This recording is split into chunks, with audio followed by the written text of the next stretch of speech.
Welcome to Democracy Now!, democracynow.org, The War and Peace Report. I'm Amy Goodman. Venezuela's deposed president, Nicolas Maduro, appeared in federal court Manhattan Monday, where he pleaded not guilty to 4 criminal counts, including narco-terrorism, conspiracy, cocaine importation, and conspiracy in possession of machine guns and destructive devices.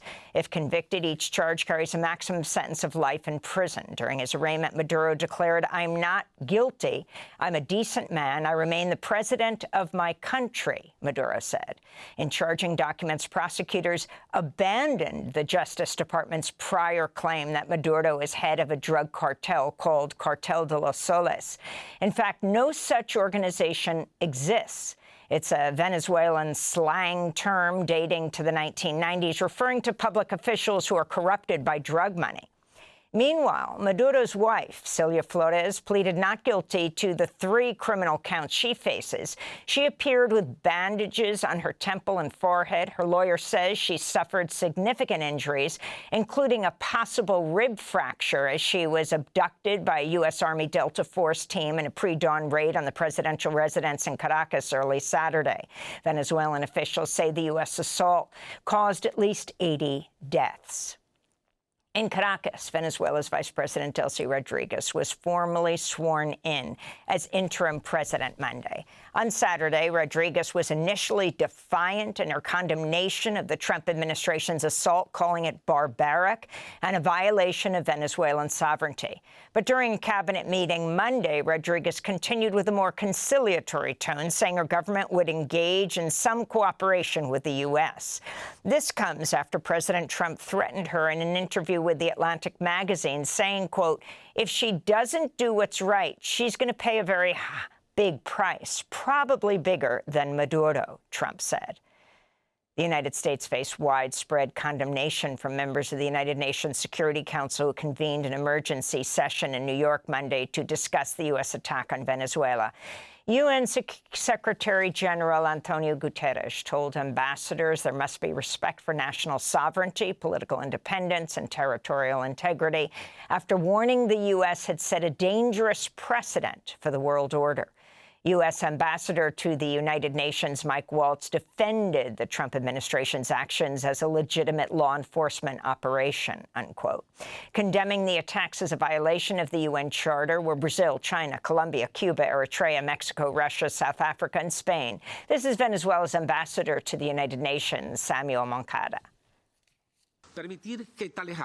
Allowing such acts to go without an effective answer would amount to normalizing the replacement of law by might, while eroding the very foundations of the collective security system. Today, it is not only the sovereignty of Venezuela at stake.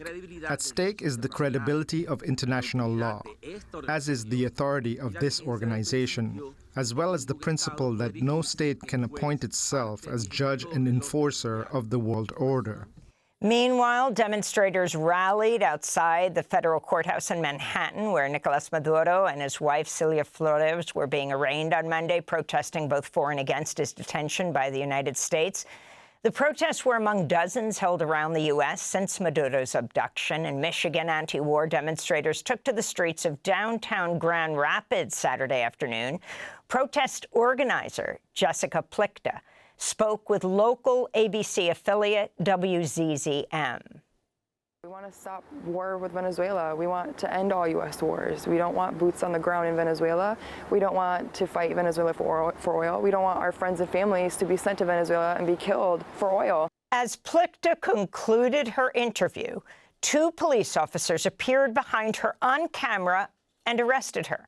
She's been charged with obstructing a roadway and failure to obey a lawful command from an officer during the protest. President Trump tipped off oil executives roughly a month before the U.S. kidnapped Venezuelan President Nicolas Maduro. That's according to reporting by the Wall Street Journal. Speaking to reporters on Air Force One Sunday, President Trump said he'd spoken to oil executives before and after the U.S. attack on Venezuela, but he did not inform Congress. Paul Singer, a billionaire who's a top donor to President Trump, is set to profit immensely since his investment firm purchased Citgo, the U.S.-based subsidiary of Venezuela's state-owned oil company, for $5.9 billion. The Venezuelan government estimates Citgo's value at $18 billion. Venezuelan opposition leader Maria Corina Machado said Monday she plans to return to Venezuela as soon as possible. She made the comment in an interview with Fox News' Sean Hannity, where she heaped praise on President Trump, offering to share her Nobel Peace Prize with him. Her comments came after Trump dismissed the idea of installing her as Venezuela's leader, saying, quote, she doesn't have the support within or respect within the country, unquote. The Washington Post reports Trump's refusal to support Machado stemmed from her decision to accept the Nobel Peace Prize. One source told the Washington Post, quote, if she turned it down and said, I can't accept it because it's Donald Trump, she'd be president of Venezuela today, unquote. Meanwhile, the U.S. Senate is set to debate a war powers resolution Thursday that would bar U.S. military action against Venezuela without congressional authorization.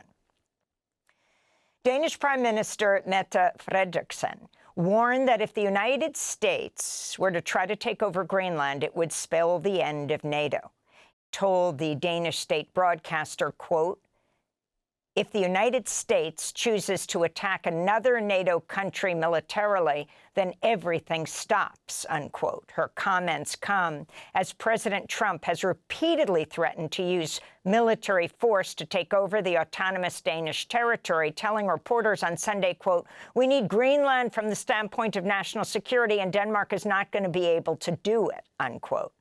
Greenland's Prime Minister, Jens Frederik Nielsen, posted on social media, quote, our country's not an object in the rhetoric of a superpower.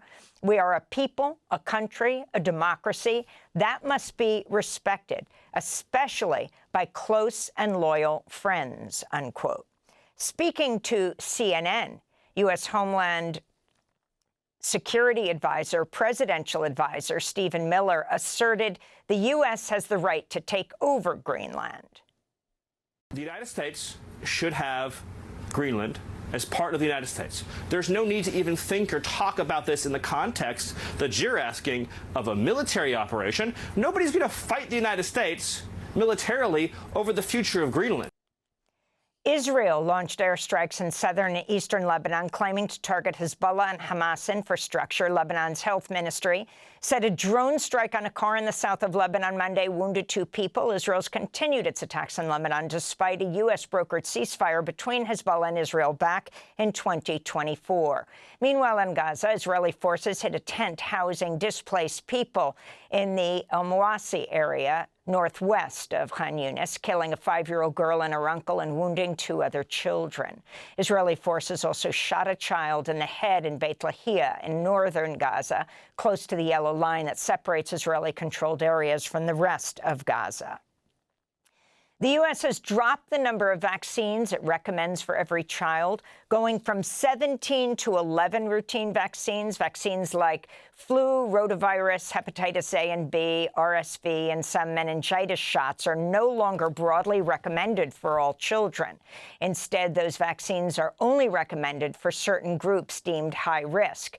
Epidemiologist Michael Osterholm of the Vaccine Integrity Project said, quote, abandoning recommendations for vaccines that prevent influenza, hepatitis, and rotavirus, and changing the recommendation for HPV without a public process to weigh the risks and benefits will lead to more hospitalizations and preventable deaths among American children, he said.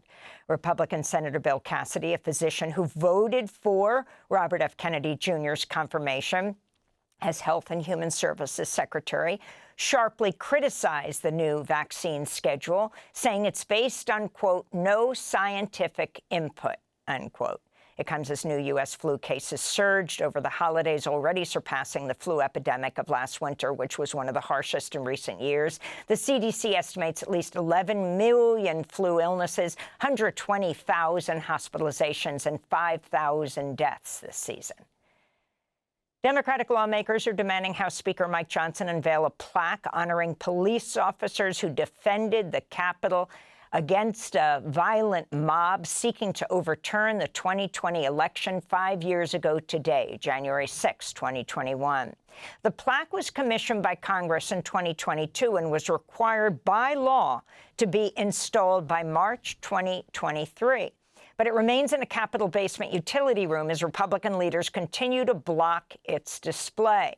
Ahead of today's anniversary, Democrats on the House Judiciary Committee released 2 new reports on the aftermath of the January 6th attack. They found at least 33 pardoned January 6 defendants have since been charged, arrested, or convicted of new crimes. Congressmember Jamie Raskin said the pardons had created a, quote, private militia of proven street fighters that represent a nightmare for American public safety, he said. Defense Secretary Pete Hegseth has formally censured Democratic Senator, Navy veteran Mark Kelly over a video in which Kelly, along with 5 other Democratic lawmakers, urged service members to refuse unlawful orders. At the time, President Trump had called for the Democrats to be put to death. The Pentagon's now starting administrative steps to reduce Kelly's rank, citing what it calls reckless misconduct. This would affect Kelly's status as a retired Navy captain and cut his military pension. Senator Kelly blasted Secretary Hegseth, saying, quote, if Pete Hegseth, the most unqualified Secretary of Defense in our country's history, thinks he can intimidate me with a censure or threats to demote me or prosecute me, he still doesn't get it. I'll fight this with everything I've got, not for myself, but to send a message back that Pete Hegseth and Donald Trump don't get to decide what Americans in this country get to say about their government, Senator Kelly said. And the Trump administration's deployed 2,000 ICE agents to Minneapolis to probe alleged cases of fraud at child care facilities. U.S. Customs and Border Protection Commander Gregory Bavino, who's overseeing controversial immigration roundups in Los Angeles, Chicago, Charlotte, and New Orleans, is expected to arrive in Minnesota. It comes as federal health officials announced they were freezing funding under the Child Care Assistance Program to all states. Meanwhile, Democratic Governor Tim Walz announced on Monday he's dropping his bid for a 3rd term as governor in order to focus on rooting out fraud in Minnesota's public assistance and social services programs. Every minute that I spend defending my own political interest would be a minute I can't spend defending the people of Minnesota against the criminals who prey on our generosity and the cynics who want to prey on our differences. So I've decided to step out of this race, and I'll let others worry about the election while I focus on the work that's in front of me for the next year. And those are some of the headlines. This is Democracy Now!, democracynow.org, The War and Peace Report. I'm Amy Goodman. Thanks for watching Democracy Now! On YouTube. Subscribe to the channel and turn on notifications to make sure you never miss a video. And for more of our audience-supported journalism, go to democracynow.org, where you can download our news app, sign up for our newsletter, subscribe to the daily podcast, and so much more.